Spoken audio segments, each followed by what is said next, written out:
I never thought I would become one of those men, the kind who sits alone at a bar, staring into his drink, replaying every moment of his failed marriage, wondering how he didn't see it coming.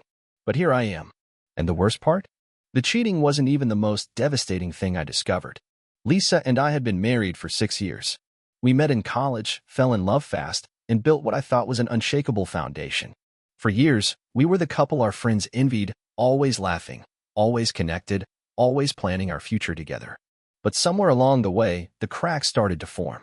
At first, they were small, things I could explain away. She started staying late at work more often. She became protective of her phone, tilting the screen away when I walked by. She even started going to the gym, despite never having shown interest in fitness before. I told myself I was being paranoid. I didn't want to be the jealous, insecure husband. But then, the excuses became harder to ignore. One night, she came home smelling like cologne, a musky, unfamiliar scent that definitely wasn't mine. When I asked about it, she laughed it off. "Oh, one of the guys at work hugged me goodbye. You know how they are." I wanted to believe her. I really did. The breaking point came on a Friday. Lisa told me she was going out with her sister for dinner.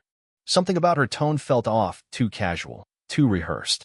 So I did something I never thought I'd do. I called her sister. "Hey, Lisa left something important at home. Can you put her on?" I asked, trying to keep my voice steady. Silence. Then confusion. "What? Lisa's not here." I grabbed my keys and got in the car, my mind racing. Where was she? I drove aimlessly at first, then remembered her gym bag was in her trunk. If she wasn't at the gym, why did she always say she was? I pulled into the parking lot of the fitness center she claimed to go to. Her car was there, but she wasn't inside. Across the street, I saw her. My wife, my Lisa, walking into a sleek, upscale hotel, hand in hand with a man I'd never seen before. I sat in my car, gripping the steering wheel so hard my knuckles turned white. Part of me wanted to storm in there, scream, demand answers. But another part, the colder, more calculating part, knew I needed more. If she could lie to me this easily, what else was she hiding? So I waited. 2 hours later, they emerged. Lisa was fixing her hair, her cheeks flushed, her lips slightly swollen. The man had his hand on the small of her back, guiding her toward the parking lot. Before they parted, she leaned in and kissed him, not a quick peck, but a deep, lingering kiss that made my stomach churn. I took pictures. Not because I wanted to, but because I needed proof. I needed to know I wasn't going crazy. The next day, Lisa acted like nothing had happened. She made coffee, humming to herself, kissing my cheek like she hadn't spent the night in another man's arms. I said nothing. I needed to know who this guy was. It didn't take long to find out. A reverse image search led me to his social media. And there it was, his profile picture, smiling next to a beautiful woman. His wife, who was 8 months pregnant. I could have confronted Lisa right then. I could have thrown the pictures in her face, screamed, demanded a divorce. But I didn't. Instead, I reached out to his wife. At first, she didn't believe me. Then I sent the photos. The silence on the other end of the line was deafening. Then came the quiet, broken sobs. "I knew something was off," she whispered. But I didn't want to believe it. That was the moment I realized. Lisa wasn't just cheating. She was helping destroy another family. That night, I set my trap. I left my laptop open on the dining table, the photos displayed prominently. Lisa walked by, froze. What is this?" she stammered, her face draining of color. I leaned back, sipping my drink, keeping my voice eerily calm. "Exactly what it looks like." She tried to deny it. She tried to lie.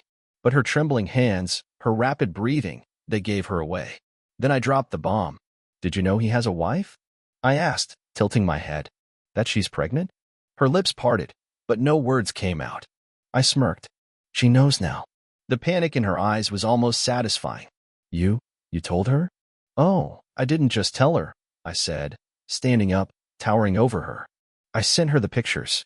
Every single one. Tears welled in her eyes, but they weren't tears of remorse. They were tears of fear. Fear of getting caught. Fear of consequences.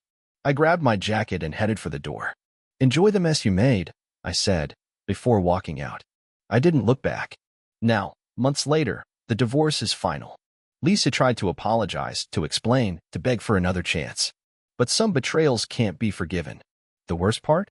The other woman had her baby. Alone. Because her husband chose my wife over his own child. And Lisa? She lost everything. Her marriage, her reputation, the man she cheated with. He went crawling back to his wife, begging for forgiveness. Too little, too late. If there's one thing I learned from all of this, it's this. Cheating isn't just a mistake. It's a choice. And the truth? It always comes out. Maybe not today. Maybe not tomorrow.